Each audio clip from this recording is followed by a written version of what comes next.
What is up, Superhumans? BT here. Oh man, it is good to see your faces here today. I just got back from Vail, Colorado. Me, the wife, and Henry took a big ass road trip to the GoPro Mountain Games. Essentially, the GoPro Mountain Games are a giant party where you can go and watch awesome events like kayaking, like crazy kayaking, not just like boring ass old kayakers going down a river, like guys doing flips and all these crazy twists, slacklining to a whole nother level, fly fishing, which I haven't seen yet, rock climbing, axe throwing, and the best event of them all, dock dogs.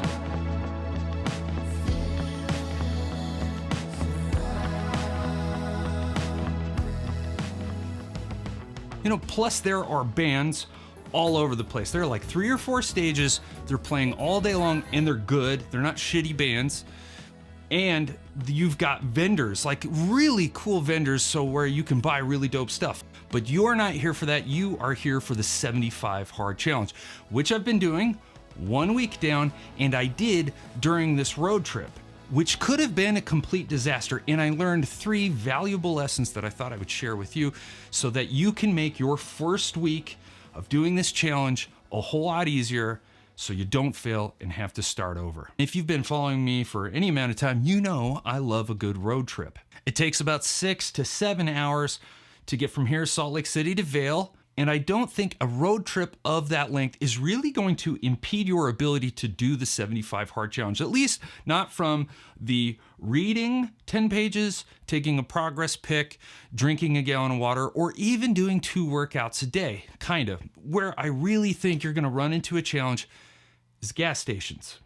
You see, when I was a personal trainer, I had 3 rules for dietary success. The first rule being never leave home without food. The second rule being always have food in your car. The third, gas stations are for gas. Gas stations are quite literally a dietary minefield. All the delicious shit you want to eat but would make you restart your 75 Hard Challenge is in there. We got chips, we got soda, we got Snickers bars, we've got hot dogs, we've got breakfast burritos, we've got ice cream, we've got chips. You get the picture. If you're going to be doing a road trip of this length and your car doesn't get 45 miles to the gallon or more, you're definitely going to have to make 1 or more pit stops at a gas station. So tip number 1 is buy way more snacks than you think you'll need for that road trip. As a personal trainer, you have to work around your clients' schedules. And in the summer, people travel. That's just going to happen. But that's also the major derailer of my clients' goals was traveling, vacations, hotels. I would often get the complaint, or the excuse rather, that their hotel gym wasn't well equipped enough. Me and my wife prioritize our fitness, even when we're on vacation. We don't not work out. Like, that actually makes our vacation better. So when we book a hotel, we make sure that it's adequately equipped. And honestly, any hotel is adequately equipped to take care of at least one of your workouts. But with the 75 Hard Challenge, you know that you have 2 workouts a day. Each have to be at least 45 minutes in length, the second spaced no less than 3 hours apart, and the second one has to be outdoors. But my question is, what constitutes a workout?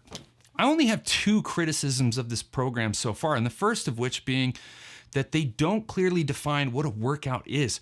They leave that up to you. For example, I knew I'd be doing a ton of walking at the GoPro Mountain Games. Not my first one. Walking doesn't constitute a workout. However, I'd be walking about 10 miles a day with that beast. That is filled with about 30 pounds of camera gear. You put 30 pounds on your back and you walk for a really long time, that's called rucking. The military does it, and I totally accepted it as a workout.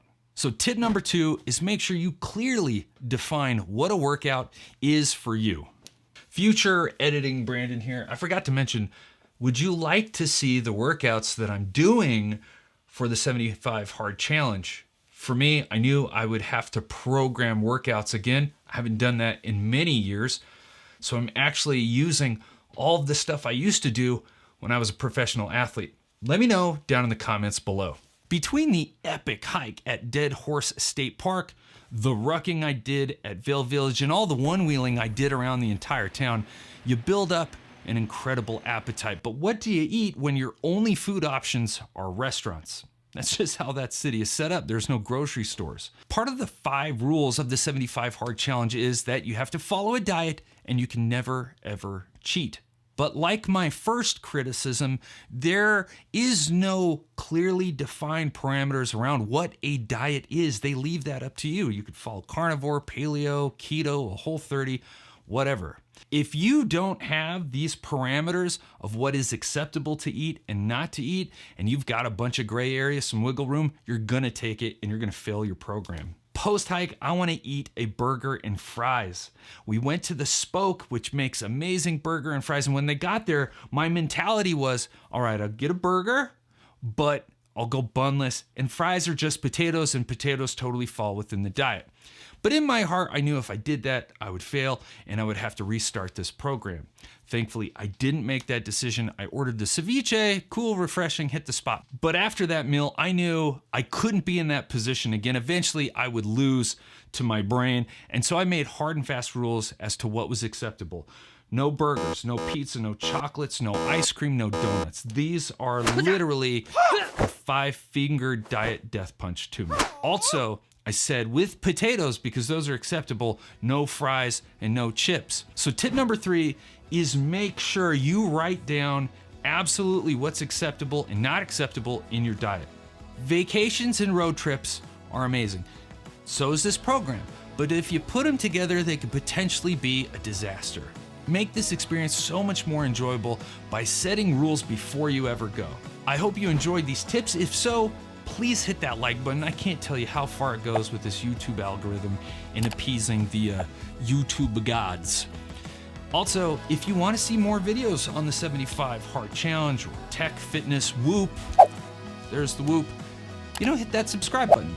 Not only is it free, which is fantastic, but it makes you eligible to win one of the kick-ass giveaways we do on this channel, and 25,000 subs is right around the corner, and we're gonna be doing a big one for that.